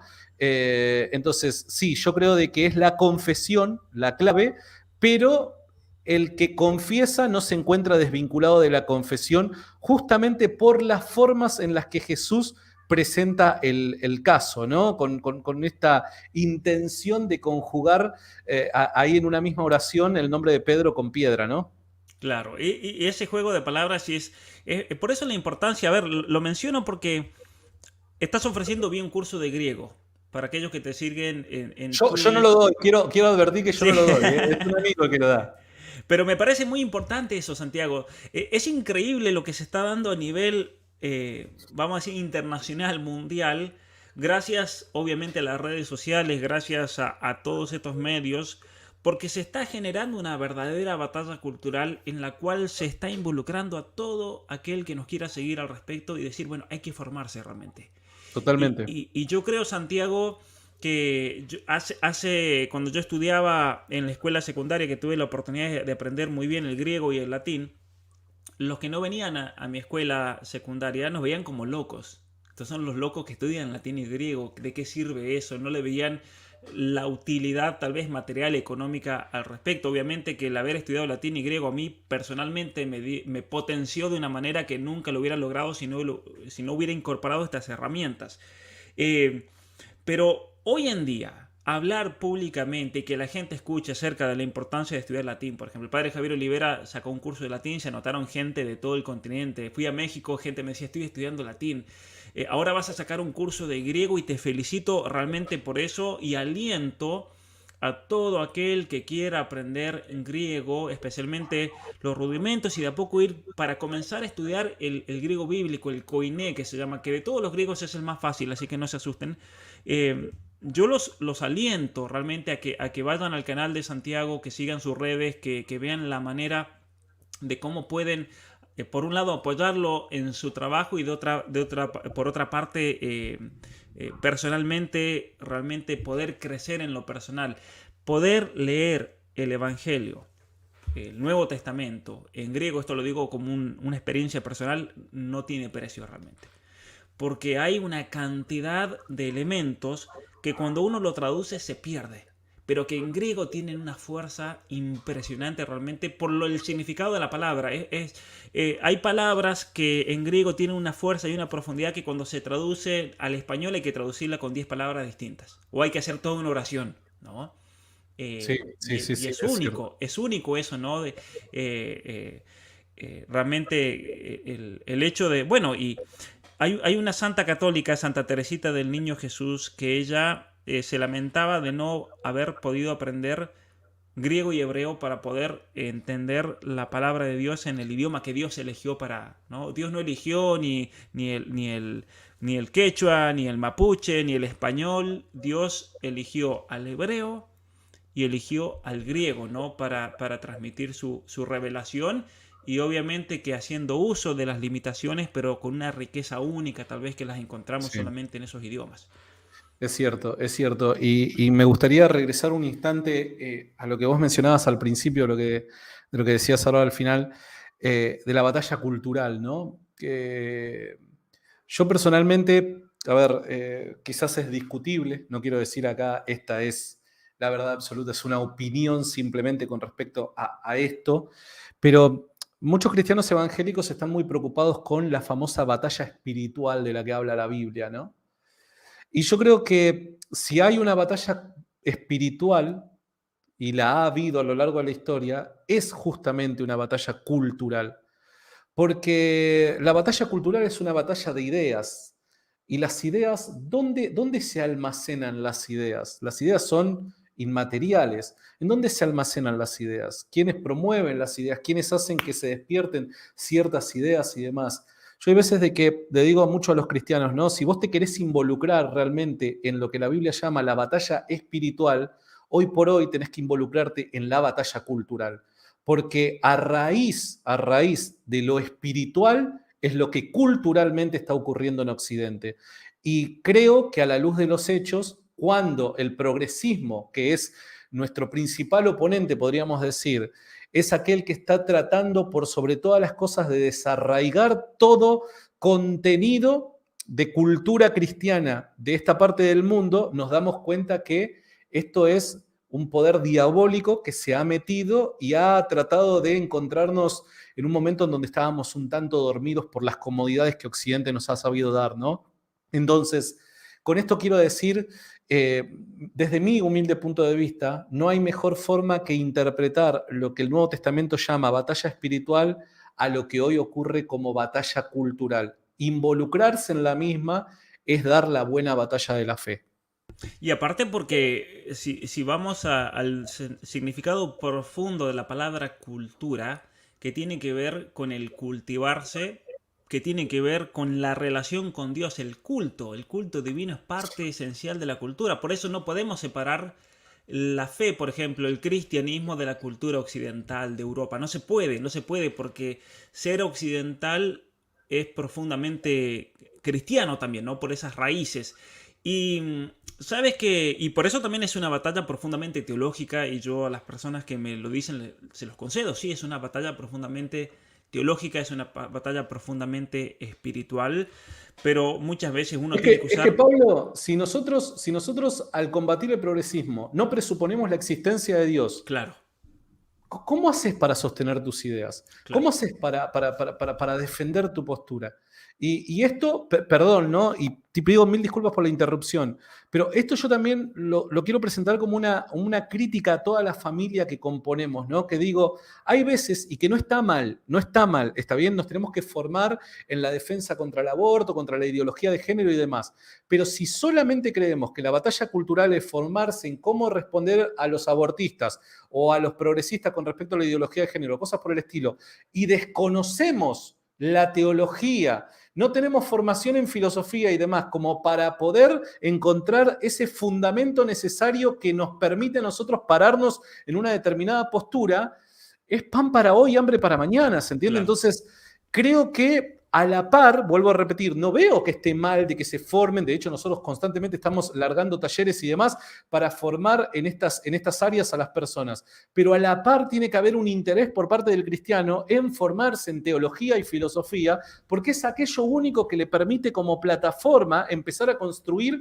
su argumento. Claro, y Perdón por la especial, interrupción. no, me parece muy bien, porque imagínate que no tuviésemos que lidiar contra el problema del aborto, imagínate que el progresismo no exista, imagínate, tenemos que crecer igual como personas y formarnos, ¿no? El aspecto positivo. Acá Margarita Celada nos hace un comentario, me parece muy interesante, pero yo, Margarita, lo voy a extender a todos. Yo creo que los evangélicos, cristianos de la denominación que sean católicos, tendrían que formarse y leer, y eso obviamente que va a incorporar la Sagrada Escritura, a comenzar por eso, y eso, en eso estamos todos de acuerdo, pero también estudiar a los santos padres y doctores de la Iglesia, así como conocer la metafísica de Santo Tomás de Aquino. Y esto es una invitación que yo les quiero hacer a todos, incluso al mundo evangélico. ¿Sabes, Santiago, que este mismo pastor anglicano que yo te comentaba, él me decía que uno de los grandes problemas, él me decía, dentro del anglicanismo, es que perdimos a Santo Tomás de Aquino y por eso nos penetró el progresismo? Eso me dijo él. ¿Qué opinas al respecto de la importancia de estudiar la metafísica, o pongámosle filosofía, porque hay mucha gente que dice la palabra metafísica y ya piensa que está hablando del tarot y no sé qué entenderán, pero Es de la cierto, filosofía, ¿no? es Y cierto, especialmente la sí. filosofía aristotélico-tomista, como decía también Dante Mirá, Urbina el martes. si tengo una aspiración, un objetivo a cumplir, ¿viste? Cuando vos decís, ¿cuál es tu sueño? ¿Viste? Mi sueño no es pisar la luna, ni tampoco ser multimillonario. Mi sueño es un día poder sentarme con la Suma Teológica, poder haberla leído en su plenitud y haberla comprendido. Sinceramente, no encuentro literatura más, corriendo a un costado las escrituras, que entendemos que son inspiradas por Dios y demás, Claro. no encuentro una literatura tan enriquecedora y tan necesaria para comprender la realidad y fundamentar la fe, o explicar, mejor dicho, la fe cristiana, que la literatura de Santo Tomás de Aquino, ¿no? Me parece que es algo fabuloso y que también muchas veces cuando me preguntan al respecto, pese a que algo conozco, siempre trato de no ir más allá porque le tengo tanto respeto a su literatura que digo, cualquier cosa que diga muy probablemente meta la pata, ¿se entiende? Pero es mucho respeto a lo que le tengo y que creo que tenemos que retomar, volver a esta metafísica, porque es aquello que le da sentido a nuestra postura, le da sentido a nuestros argumentos. Es hiper necesario. Ay, se me fue, perdón. Sí, sí, sí. No, sabes que Santiago, a mí me parece clave realmente eso y muy bueno que lo comentás. Yo, de hecho, hace mucho tiempo tengo planeado, por un lado, escribir una introducción a Santo Tomás de Aquino para que se entienda bien. Mi primer libro lo escribí cuando tenía 17 años y se llama El pensamiento de Santo Tomás de Aquino. De hecho, algún día lo tengo que publicar al librito. Y me gustaría incluso dar cursos para explicar toda la suma, porque obviamente no es un libro fácil. Ahora bien, Y mirá qué interesante, perdón, porque mucha gente, cuando se habla de la suma, cuando se habla de Santo Tomás de Aquino, solamente se enfoca en las 5 vías, ¿no? Y es lo único de lo que se habla. Y papá, te estás perdiendo, lo mejor podríamos llegar a decir, porque las 5 vías son una introducción de algo que él presupone que ya el lector ya sabe y admite. Te estás perdiendo lo mejor, todo el contenido, todo el resto es lo mejor, ¿se entiende? Entonces, nada, yo también animarlos desde mi humilde lugar, que también es de estudiante, animarlos a ir un poco más allá, porque hay veces que le hacemos mucha propaganda simplemente a las vías, ¿no? Y Santo Tomás no es las vías. Nada, eso era, quería decirlo simplemente para consejo. así es. Bueno, a ver, vamos a hacer una pregunta que nos hace Alejandro. Santiago, ¿qué consejos darías a alguien que quiere compartir la fe y los valores cristianos en medio de en una sociedad postmodernista? Bueno, es sumamente difícil, ¿no? A ver, creo que si hay algo que el cristianismo ha hecho bien a lo largo de su historia, es que nunca se ha propuesto escribir un libro de los 12 pasos para, eh, ¿cómo decirlo?, conquistar a ciertas personas o cristianizar un grupo de personas ni nada por el estilo, ¿no? Porque el cristianismo ha entendido a lo largo de su historia que dependiendo del contexto en el que se encuentre, es muchas veces los instrumentos, la forma, los tiempos que debe de aplicar, ¿no? Personalmente yo siempre digo, y es una batalla personal que estoy dando, y es, creo que un buen camino hoy por hoy es, más allá de los valores, que creo que hay mucha gente muy inquieta, siendo no cristiana, muy inquieta con los valores que se están promoviendo, o proyectos de valor, o valores entre comillas, que se están promoviendo, y muchas veces esta inquietud interna que tienen es aquello que los conduce al cristianismo, ¿no? Pero más allá de eso, yo creo de que hoy por hoy el cristiano lo que tiene que, en algo que se tiene que formar y que ha sido muy relegado es en el caso de la resurrección de Cristo. Yo me centro mucho en lo que dice el apóstol Pablo: si Cristo no resucitó de los muertos, vana es entonces nuestra fe. La teología cristiana se construye en esta piedra angular que ha sido la resurrección de Cristo.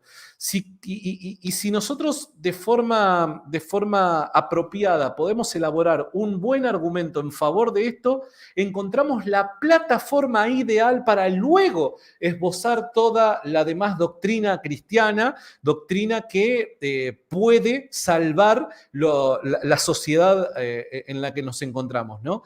Pero yo siempre digo eso, ¿no? Para cristianizar, compartir la fe y demás, yo creo que la clave es Cristo, Cristo. Y gracias a Dios contamos con los elementos históricos como para poder elaborar un buen argumento en favor de su resurrección, y si Cristo resucitó de los muertos, el cristianismo es verdad. Eso me parece impresionante. Hay un libro pensé que lo que tenía acá a mano, tengo otro del mismo autor. Hay un autor que se llama Heinrich Schlier, alemán. Él era de procedencia, creo, luterana. Su padre, de hecho, era pastor. Él después tiene una conversión al cristianismo. Él tiene un libro sobre el Evangelio de Marcos. Lo leí hace muchos años y me pareció impresionante. Y dice exactamente lo mismo que vos, Santiago. Él dice lo siguiente, que cuando Marcos escribe el Evangelio, Marcos comienza, en definitiva, de atrás para adelante. Te cuenta el final de la historia. ¿Y cuál es ese final de la historia? Que se da como un hecho a lo largo de todo el Evangelio que Cristo resucitó. No es algo que te lo descubre al final, sino que uno, al volver comienza a leer el Evangelio de Marcos, llega al hecho de la resurrección, lo comienza a leer de vuelta y uno se da cuenta de que en realidad el Cristo que presenta a lo largo de toda la historia es un Cristo resucitado. Se me pareció impresionante. Y hay muchos hechos en los cuales a lo largo de Marcos Jesucristo les va diciendo a los apóstoles, no, el hecho de la resurrección, resucitaré, y los apóstoles no lo entienden hasta después de que ocurrió todo, ¿no?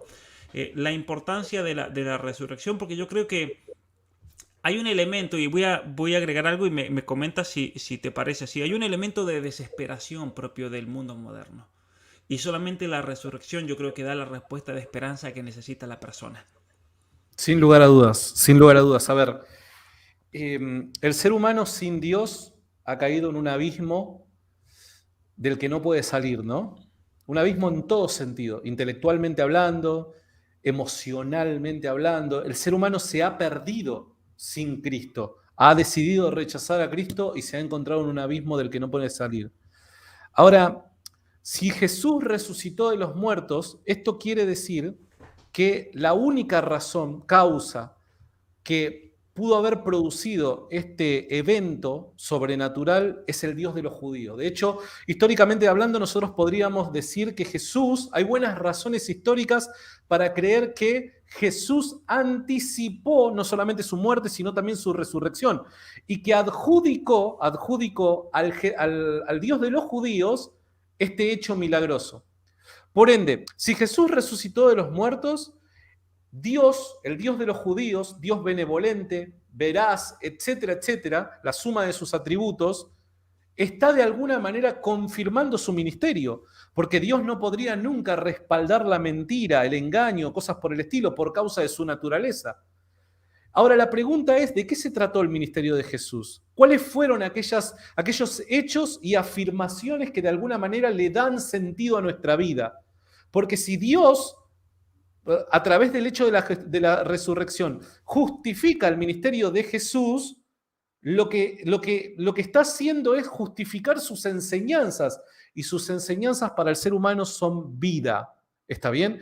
Entonces, creo que la clave está en Jesús, y elaborar este argumento, obviamente lo dije de forma muy superficial, podríamos trabajarlo durante muchas horas a esto para que vean de que no hay por dónde entrar con alguna objeción o algo por el estilo, pero ser conscientes de esto a nosotros nos proporciona la paz que tanto necesitamos como individuos en una realidad llena de dolor y sufrimiento, ¿no? Una paz intelectual y una paz emocional que hace que, pese a los golpes de la vida, vivamos una vida esperanzadora, sabiendo que aquel que resucitó a Jesús de los muertos es veraz para cumplir con su palabra.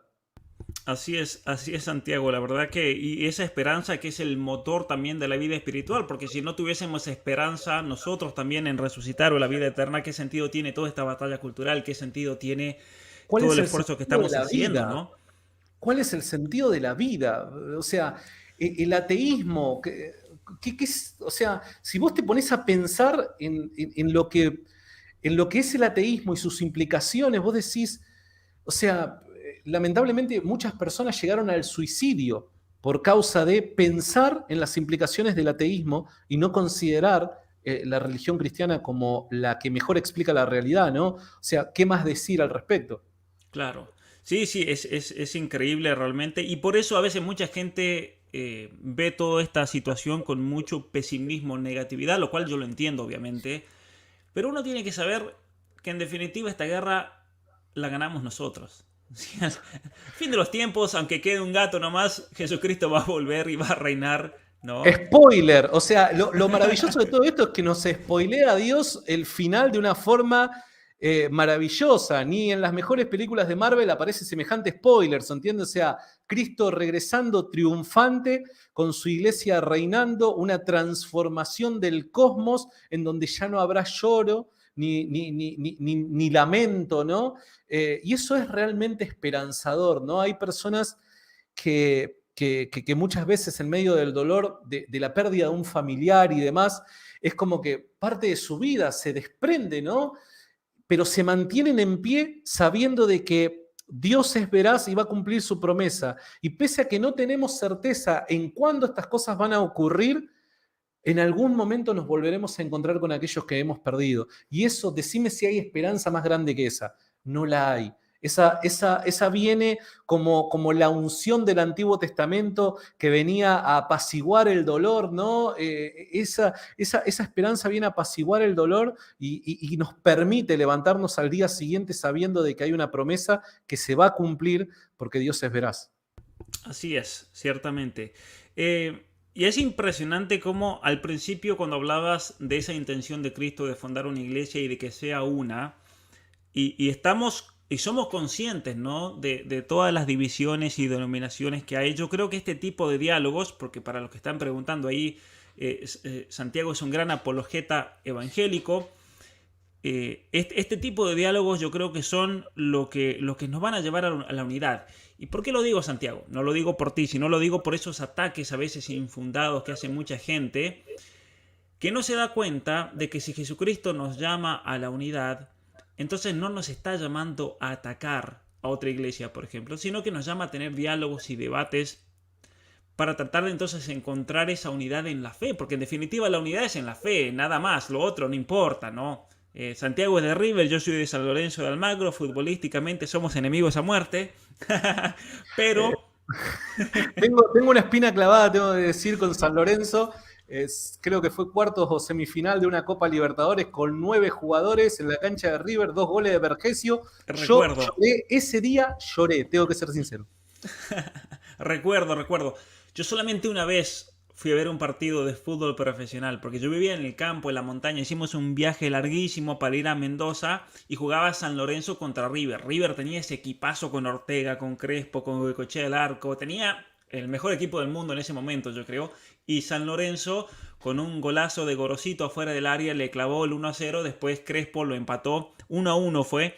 Pero la única vez que fui a un partido de fútbol argentino fue ahí San Lorenzo contra River. Llevamos la campera porque obviamente entró River y se puso frío, pero bueno. Bueno. Empezamos bien, lo de la unidad y todo, me parece que... Es que eso es lo bueno, que nos una la fe, pero que nos separen otras cosas que son totalmente intrascendentes, ¿no? Los cristianos tenemos que ser, yo creo, personas.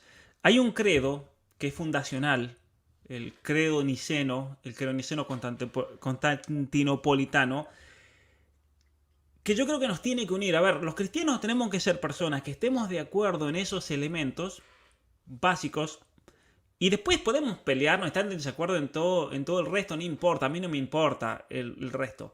Pero tenemos que estar de acuerdo en esos dos elementos y yo creo que tenemos que centrarnos, como decías al principio, en esos elementos importantes del cristianismo, ¿no? Que es lo que nos une, la fe. La fe o... Sí es Luis sintetiza esto que estás diciendo en mero cristianismo, ¿no? ¿Cuál es ese mero cristianismo? Esa columna vertebral de la fe cristiana que nos une, ¿no? Que nos une. Así que sí, completamente de acuerdo. Muy bien. Santiago, otra pregunta ya para ir terminando, que la verdad que se ha hecho corto pero llevamos hablando hace una hora y media. Siempre un placer enorme hablar con vos, Santiago. Igualmente. Para la persona que nos está escuchando, hablamos al principio de que es una obligación nuestra el defender nuestra fe, el dar razones de nuestra esperanza. Es decir, es una obligación que les voy a imponer a todos los que están escuchando ahora. Tienen que empezar a hacer apologética. Tenemos que convertirnos todos en apologetas desde nuestro lugar. Muchos lo están haciendo tal vez inconscientemente sin saber que lo que están haciendo es apologética. Pero ¿qué consejos le daría a Santiago con respecto a esa formación que deben tener como apologetas, que es formación en la filosofía, en la historia, en el cristianismo mismo, en la teología? ¿Qué consejo le daría a una persona que va a salir de este vivo y va a decir, bueno, yo quiero realmente formarme más porque es parte de mi crecimiento personal, es parte de la batalla cultural, es parte de realmente Bien. ese deber y esa obligación que Dios me ha dado de dar una razón? Yo creo que hay un orden jerárquico, ¿no? En la formación, ¿no? Recién decíamos, nosotros no seríamos deficientes si tan solo nos quedáramos con una formación en argumentos en contra de la legalización del aborto y no supiésemos eh, al menos lo básico de la teología, ¿no? Y ciertas cosas de filosofía, o sea, sería ahí medio raro esa realidad en nosotros, ¿no? Yo creo que, a ver, la teología cristiana se fundamenta en las enseñanzas de Jesús. Enseñanzas de Jesús que no solamente se limitan a estar en los 4 evangelios, sino que también las vemos reproducidas en aquellos que caminaron junto a Él. Por ende, la segunda línea de enseñanzas de Jesús está fielmente reproducida en los apóstoles. Y es por eso que creo que el conocimiento del Nuevo Testamento tiene que ser fundamental. Y es el primer paso. Luego, en un segundo paso, nosotros podemos añadir ahí 2 vías, que es la vía histórica, cómo siguió la iglesia pensando en esa sucesión de obispos, ¿no? Discípulo de tal, donde por causa de esta iniciativa de custodiar la fe cristiana, sabemos de que no se ha corrompido ninguna de las enseñanzas de Jesús. ¿Qué es lo que creían ellos? ¿Qué es lo que enseñaban? Porque en definitiva ellos y su testimonio son una extensión del testimonio apostólico. Y por otro lado, ya sí estudiar teología. ¿Por qué? Porque la teología es, en definitiva, las conclusiones obviamente mejor articuladas, ¿no? Más a través de una gran reflexión y demás, pero de las enseñanzas de Jesús, las enseñanzas de los apóstoles, etcétera, etcétera, ¿no? Entonces yo creo que en este orden jerárquico que nos permite perfeccionarnos en la apologética, creo que podríamos arrancar de esa manera. Y hay algo que me llama poderosamente la atención, y es que hay muy, pero muy pocos cristianos que hayan leído al menos el Nuevo Testamento en su totalidad. Y esto vos decís, che, loco, acá hay algo que anda mal. O sea, yo sé de que hoy por hoy vemos de repente videos en redes sociales de gente discutiendo, no sé, contra el progresismo, contra los pañuelitos verdes, esto que lo otro. Hay veces que en la emoción nosotros ya nos queremos sumar a esa batalla y vos decís, no, pará, todo tiene su tiempo. Seamos ordenados, arranquemos desde el principio, que arrancando desde el principio vamos a conseguir éxito en lo que queremos hacer. Y al tiempo de Dios seguramente se van a dar las oportunidades para poder, bueno, desempeñar aquello que Dios desea desempeñar a través de nuestras vidas, ¿no? Así que yo personalmente daría ese consejo.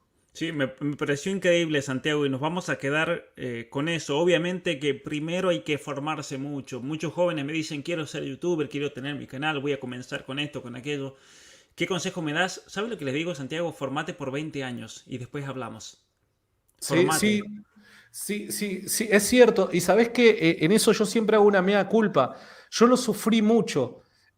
¿Por qué? Porque, a ver, en la dinámica de él hacer algo en las redes sociales, como te comenté, compartir esto que el otro, en un momento de inmadurez mía, dije, bueno, voy a dar la cara, voy a empezar a ser vivo, que esto que el otro, porque entras en la dinámica y yo me arrepiento de muchas de las cosas que he dicho públicamente, he defendido públicamente y cosas por el estilo. Y ahí me di cuenta que hay veces que nos gana la emoción, el impulso, las buenas intenciones y demás, pero que el orden es la clave, el orden, paso a paso, ¿no? Siempre poder, a ver, en esto decíamos al principio, ¿no? Hay una generación hoy autodidacta, pero lo autodidacta que no sea desvinculándonos de una tutoría que podemos llegar a recibir por parte de personas que ya han transitado este camino y ya han sufrido lo que nosotros deberíamos no sufrir, ¿no? Entonces, nada, siempre con una guía, siempre con prudencia, siempre recibiendo consejo de personas que ya han transitado por el camino que deseamos transitar personas nobles, personas transparentes, honestas y demás. No solamente busquemos tutores que tienen mucho contenido y conocimiento, busquemos personas que además de tener contenido y conocimiento tengan corazón, un corazón noble, un corazón transparente, honesto, humilde al servicio de Cristo. Y eso va a hacer de que nosotros podamos alcanzar éxito en aquello que creemos que Dios ha dispuesto en nuestro corazón. Así es. Y bueno, y de paso, ese camino también, como lo propones, nos va a ahorrar mucho tiempo también. Tanto tiempo que se desperdicia si uno no va con una buena guía. Y aparte el gran peligro que existe siempre de que si una persona no está formada, sin querer puede hacer mucho daño. Pensemos en cuántos youtubers que se ponen a decir cualquier payasada que se les ocurre y mucha gente los toma como maestros, como Referentes. educadores, como referentes. Ahora con Santiago, lo anuncio Santiago, vamos a hacer un comentario en vivo en el canal de Santiago el lunes. ¿Cómo se llama eso cuando uno ve un video y la reacción? Es una video reacción, Eso. y respuesta para que se vayan preparando los que están conectados a el canal Preguntas Incómodas, donde hace un video de 15 minutos y trata el tema del lenguaje inclusivo. Yo digo, ¿quién mejor que Pablo para desarrollar este tema? Así que ahí vamos a reaccionar en vivo y vamos a responder en vivo ahí lo que se vaya diciendo. Porque claro, es como vos decís, de repente este es un canal que tiene, si yo no me equivoco, una cosa de 500.000, 600.000, 700.000 seguidores. Y son personas, viste, que muchas veces dicen, bueno, si lo dice tal youtuber debe ser verdad, ¿no? Claro. Y hay que hacerle frente a eso, ¿no? Y el último comentario, y te pido perdón por extenderme, No, por favor, eh, adelante.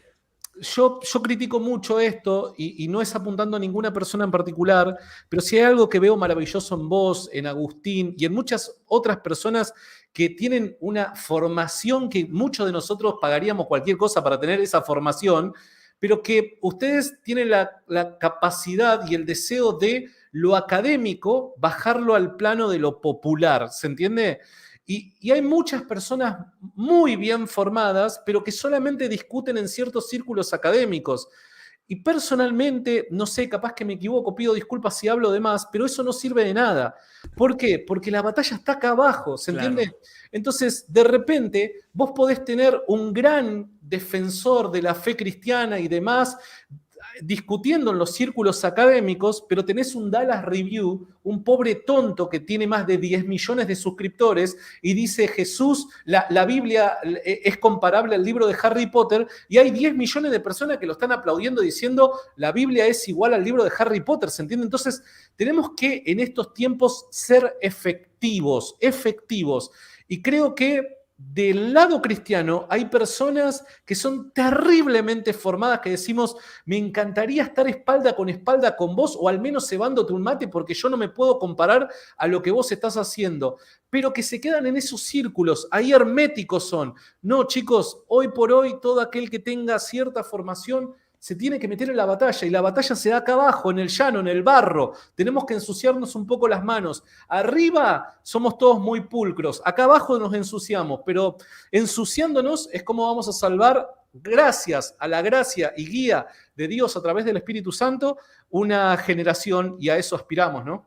Claro, yo cuando recién decía, fórmense 20 años, al que me pregunta le digo eso a los jóvenes, fórmense 20 años y después hablamos. Eso no quiere decir que no van a hacer absolutamente nada. Yo el consejo que le doy a la gente es lo siguiente, en línea con lo que decías de que hay que bajar a la gente. ¿Cómo bajamos a la gente? Porque eso requiere de un entrenamiento de muchos años. Yo lo que siempre digo es que ustedes, por ejemplo, comienzan a formarse, leen un libro, se forman, explíquenselo a otra persona, explíquenselo. Y si esa persona no los entendió, practiquen de vuelta hasta que expliquen de una manera que se entienda y que los otros los entiendan. Porque yo tengo este principio, Santiago. Si yo no sé explicar algo, es porque no lo entiendo. Totalmente. Lo Sí, lamento totalmente. mucho por muchos profesores que creen que no, señores, si ustedes no lo saben explicar, no lo han entendido tampoco. Y si Sí, yo así. algo no lo sé explicar, me doy cuenta todavía no lo he entendido. Y tengo que Sí. profundizar más en esto y practicar y solamente la persona que realmente ha comprendido un tema es la que lo puede, tiene esa habilidad de hablarlo a nivel académico, pero tiene la habilidad de hablárselo con un albañil, con un mecánico, con la ¿Sabe? persona que sea, ¿no? Estoy completamente de acuerdo y creo que eso fue uno de los factores que hizo que William Lane Craig, por dar un ejemplo, fuera tan conocido, famoso y exitoso en lo que hace. Cuando hablo de éxito no me refiero a un reconocimiento por causa del ego, ¿no? O billete, ¿no? De por medio. Claro. Me refiero a el llamado que él está desarrollando, ¿no? ¿Por qué? Porque, un filósofo de la talla de él, que pueda bajar al plano de lo popular y afectar a las masas de tal forma que sea influencia para el pibe que está terminando el secundario, eso es éxito, ¿se entiende? Y eso es lo que tenemos que lograr justamente eso. Entonces, nada, es una crítica personal y pido disculpas, no quiero ofender a nadie si alguien se vio ahí ofendido. Hay una oración del estudio de Santo Tomás de Aquino que lo veníamos mencionando y él le pide a Dios, le pide al Espíritu Santo agudeza para entender, capacidad para interpretar y simpleza para enseñar. La simpleza, ¿no? Esa simpleza. Es enseñar con una simplicidad de tal manera, como hacía Jesucristo. Jesucristo, ¿quién mejor maestro que Jesucristo? Y sin embargo lo dijo con una simpleza que de esa simpleza se han escrito bibliotecas, pero de esa simpleza también se han formado generaciones y generaciones de gente humilde, de gente sencilla, y por eso el mensaje evangélico ha tenido esa fuerza, ¿no? Esa fuerza. Esa simpleza hizo que humildes campesinos conquistaran el Imperio Romano, ideológicamente hablando, que transformaran la cultura del Imperio Romano, ¿se entiende? Fue la simpleza y la capacidad de poder afectar a personas que no han tenido una formación formal, valga la redundancia, pero que a la larga fueron capaces de poder conquistar el Imperio Romano, ¿no? Entonces, nada, me parece que estoy completamente de acuerdo con vos. El ejemplo a seguir es Jesucristo. Así es. Bueno, Santiago, mira, hemos tenido un vivo increíble realmente, de mucho provecho. Yo creo que, a ver, si están de viaje, ahí lo van a ver de punta a punta porque lo van a escuchar todos. Si hay muchas personas que lo van a ver en bloques y está muy bien a eso. Así veo yo muchas veces los videos, secciones de 15 a 20 minutos y después sigo el otro día si no tengo mucho tiempo. Pero ha sido para mí, en lo personal, muy provechoso. Yo quiero agradecer a todos los que nos han estado siguiendo, a todos los que van a ver este video. Por favor, denle me gusta. Si alguno es nuevo en este canal, suscríbanse. Si no conocían el trabajo de Santiago, los invito aquí abajo en la descripción. Van a ver el canal Rincón Apologético. Suscríbanse porque realmente está haciendo un trabajo de apologética increíble, realmente admirable. Y gracias, Santiago, por estar aquí conmigo y con todos los que nos están escuchando realmente. Pablo, yo la verdad que cada vez vuelvo a repetir, y esto te lo digo en privado también, o sea, no lo hago para la hinchada, cada vez que tengo la oportunidad de hablar con vos, para mí es un privilegio, sinceramente, porque cada vez que tengo la oportunidad de conversar con vos, aprendo muchísimo, así que yo soy el agradecido, espero haber estado a la altura de las circunstancias, y nada, la verdad es que el tiempo se me pasó volando, sinceramente, y te agradezco porque el lunes vamos a estar de vuelta juntos y esto va a ser una bomba. Eso va a ser una bomba, ir reaccionando. Vamos a estar espalda con espalda, diríamos, en la calle. Sí, creo que es a la misma hora que fue este vivo, ¿cierto? Me parece que sí. 6 de Argentina, habíamos dicho. Sí. Sí. Entonces, igual yo lo voy a anunciar, lo vas a anunciar vos, pero en el canal de Rincón Apologético ahí, hablando sobre el lenguaje inclusivo. Muy bien.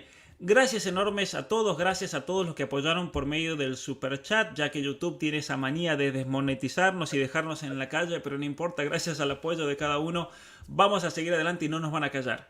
Muchas gracias nuevamente, Santiago, gracias a todos y nos vemos en la próxima si Dios quiere. Muchas gracias por haber visto este video y haber visitado mi canal. Si no estás suscrito, te invito a hacerlo en este momento y a compartir este video. Si quieres más información acerca de mi trabajo, te invito a ir a la descripción donde encontrarás los links para todas mis redes sociales, mis libros y mi página web. Muchas gracias.